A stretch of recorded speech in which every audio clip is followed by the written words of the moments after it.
नमस्कार प्रिय दर्शकों, यदि आप तुला लग्न या तुला राशि के जातक हैं तो काफी लंबे समय से आप एक ही बात सुन रहे हैं कि तुला राशि तुला लग्न वाले जातकों के लिए शनि महाराज बहुत अच्छे लाभ देने जा रहे हैं। कोई आपको लखपति बनाने में पड़ा है, कोई आपको करोड़पति तो कोई तो खरबपति भी बना रहा है, किंतु हकीकत के अंदर ऐसा आपके जीवन में देखने को मिल ही नहीं रहा। वहीं दूसरी तरफ देवगुरु बृहस्पति को सब लोग कोसते जा रहे हैं कि देवगुरु बृहस्पति की ये स्थिति आपके लिए अच्छे फल नहीं देने वाली, जबकि हकीकत आपको पता है कि समस्या कर कौन रहा है। समस्या दे रहा है पिछले 14 महीने से आपके सप्तम भाव में बैठा राहु। और आप इस बात को गांठ बांध लीजिए, जीवन में आप आगे बढ़ना चाह रहे हैं, किंतु यदि कोई आपका पैर पकड़कर खड़ा है, हम चाहकर भी आगे बढ़ नहीं पाते। पिछले काफी लंबे समय से राहु आपके दांपत्य जीवन को अस्त व्यस्त कर रहा है। दैनिक रोजगार की स्थिति, जो भी आपका डेली वेजेस है, उसको प्रभावित कर रहा है। यहां से पंचम दृष्टि एकादश भाव पर देकर आपके लिए आय के स्रोत बनने ही नहीं दे रहा, आपके मनोरथों को पूर्ण होने ही नहीं दे रहा। लग्न पर दृष्टि देकर व्यक्ति के व्यक्तित्व की स्थितियों को बिल्कुल विपरीत गतिविधि के रिजल्ट दिलवाता है। आप सोच क्या रहे हैं, कर क्या रहे हैं, उसके रिजल्ट कुछ और आ रहे हैं। इस प्रकार के द्विस्वभावी गतिविधियों में आपको लिप्त किए हुए हैं। और सबसे प्रमुख गतिविधि यहां से नवम दृष्टि आपके पराक्रम पर दे रहा है। मेहनत हर व्यक्ति कर रहा है, किंतु मेहनत की स्थिति के रिजल्ट तब निकल कर आते हैं जब आप आगे बढ़ना चाह रहे हैं अपनी मेहनत में और पीछे से आपके पैर स्वतंत्र हो। यहां राहु ने आपको पूर्ण तरीके से जकड़ रखा है। हर व्यक्ति शनि महाराज के लिए तुला लग्न और तुला राशि के अवस्था में शनि महाराज को पकड़ कर बैठा है। शनि ये करेंगे, शनि वो करेंगे, किंतु जो प्रॉब्लम, जब तक समस्या की जड़ में नहीं पहुंचोगे तब तक समाधान की गतिविधि प्राप्त कर ही नहीं सकते। ऐसी स्थिति में आपके लिए अब एक बहुत बड़ी खुशखबरी है, और वो ये है, जैसा कि मैंने लिखा भी है, कि राहु हुआ अनाथ और गुरु शनि बने दीनानाथ।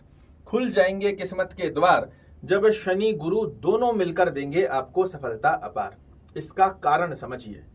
यहां शनि महाराज की तीसरी दृष्टि जो राहु को बल दे रही थी और राहु गुरु को पीड़ित कर रहा था, इन दोनों ही स्थितियों के अंदर राहु समस्या दे रहा था, शनि महाराज शुभत्व स्थिति के फल नहीं दे पा रहे थे, और बदनाम कौन हो रहा है तो देवगुरु बृहस्पति। ये दांपत्य स्थान के कारक ग्रह होते हैं और अपने कारकत्व स्थान के अंदर विराजित हैं। ये इस स्थान पर बैठकर आपको समस्या नहीं देते। यहां समस्या दे रहा है राहु। अब जैसे ही शनि का बल राहु को प्राप्त नहीं होगा, राहु डिग्री वाइज भी अस्त होता चला जा रहा है। ऐसी स्थिति में गुरु महाराज यहाँ बलवान होंगे। इनका जो गुरु राहु का चांडाल योग तुला लग्न में बना हुआ है वो समाप्त होगा, और इस स्थिति के आधार पर देवगुरु बृहस्पति भी जब दोष से मुक्त हो जाएंगे, दो दोष यहाँ पर गुरु महाराज पर लग रहे हैं, एक शनि की नीच दृष्टि का, दूसरी स्थिति में गुरु राहु के चांडाल योग का।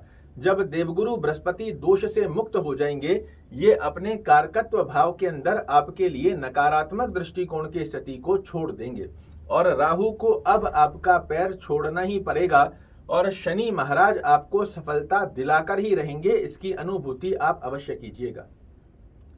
देवगुरु बृहस्पति अपने घर को देख रहे हैं, तो सबसे पहले पराक्रम की स्थिति का योग, जो मेहनत आप कर रहे थे उसके रिजल्ट 100% देने के लिए देवगुरु बृहस्पति बाध्य हो गए हैं। ज्ञान का कारक ग्रह शुद्ध अवस्था में जब आपके लग्न को देखता है तो ये व्यक्ति के व्यक्तित्व में ज्ञान स्वरूपी योग को भंडार भरता हुआ पाया जाता है। जब धन का कारक आय भाव, जो आपके लिए धन की स्थिति है, उसको देखेगा तो जिसका कारकत्व गुरु के हाथ में है उसको खराब नहीं कर सकता। ऐसी स्थिति में राहु जो आपकी आय में, आपकी डिजायर्स में जकड़न बनाकर बैठा था, राहु के बलहीन होते ही देवगुरु बृहस्पति आपके लिए धन की अवस्थाओं को भी मजबूत करेंगे, और वहीं शनि महाराज आकस्मिक लाभ की स्थितियां मजबूत करेंगे। आपके भौतिक सुखों की स्थितियों को परिपूर्णता से आपके चरणों में लाकर रखेंगे। इसी के साथ में जनता में जो यश मान प्रतिष्ठा आप पिछले समय में खो चुके थे, उनको भी सूत समेत लौटाने जा रहे हैं। एक ही कंडीशन को ध्यान रखिएगा, जो मैं हमेशा बोलता हूं और सदैव बोलूंगा, क्योंकि ज्योतिष एक साइंस है। इसकी गणना को जब तक आप सही से नहीं समझेंगे तब तक स्थितियां हमारे अनुकूल होकर आती नहीं हैं। यदि देवगुरु बृहस्पति आपकी कुंडली के लग्न से 6वें, 8वें, 12वें घर में यहाँ जहां नंबर 10 लिखा हुआ है इस स्थान पर बने हुए हैं तो देवगुरु बृहस्पति की स्थिति आपके लिए नकारात्मक फल देगी। वहां देवगुरु बृहस्पति को आपको डिक्रीज करना पड़ेगा। उसकी रेमेडीज मैंने आपको पिछले कार्यक्रमों में बताई है, आप देख सकते हैं और अगर रेगुलर व्यूअर्स हैं तो आपको पता होगा। वहीं दूसरी तरफ शनि महाराज लग्न से 6वें, 8वें, 12वें और जहां 1 नंबर लिखा हुआ है इस स्थान पर यदि आपकी कुंडली में नहीं है तो राहु की जकड़न मुक्त होते ही शनि महाराज यहां आपके लिए निश्चित रूप से 17 जून से लेकर 4 नवंबर की गतिविधि में वो सब कुछ लौटाएंगे जो आपने पिछले समय में खोया है। आशा करता हूं मेरे द्वारा दी गई ये जानकारी आपको पसंद आएगी। कल फिर से एक नई जानकारी लेकर आपके सामने उपस्थित होऊंगा। तब तक के लिए नमस्कार।